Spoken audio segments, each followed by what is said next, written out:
रोमानवियत में ना वो एक शेर तो जैसे दीवार पे लिखा जा चुका है ना, काश में तेरे हंसी हाथ का कंगन होता। ये शेर आपको पता है, मतलब मैं स्कूल में था या कॉलेज में था आई थिंक, जब ये नया नया शेर आया तो हम इसको समझ नहीं पाए थे। फिर हमने आपको ढूंढा उस दौर में, मतलब हमारे जो क्लास या अंदरून शहर के लड़के थे वो बहुत कम इस तरफ अट्रैक्ट होते थे, लेकिन ये ऐसा शेर था जो ईद कार्ड पे भी लिखा जाता था। और हम ईद कार्ड के ऊपर भी यही लिख के देते थे, मैंने भी 2-4 दफा लिख के दिया।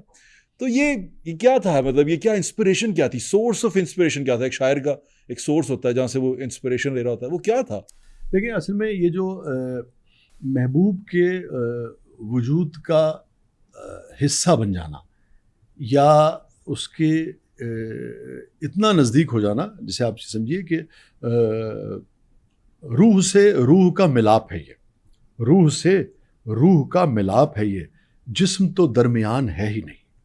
अब इसके अंदर तसव्वुफ कहीं मौजूद है जो आप बात कर रहे थे ना, मगर ये दोनों चीज़ें जो कि मिली जुली है ना, ये सारी चीज़ें एक मेटाफिजिक्स है, एक फिजिक्स है।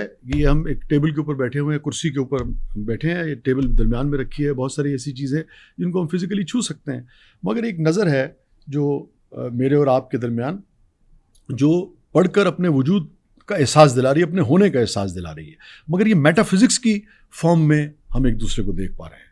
हम बुनियादी तौर पे उसको उस तरह से छू तो नहीं सकते ना, हम उसको हाथ लगा के फिजिकली महसूस नहीं कर सकते। यही रोमांस की भी बुनियादी तौर पे कैफियत होती है।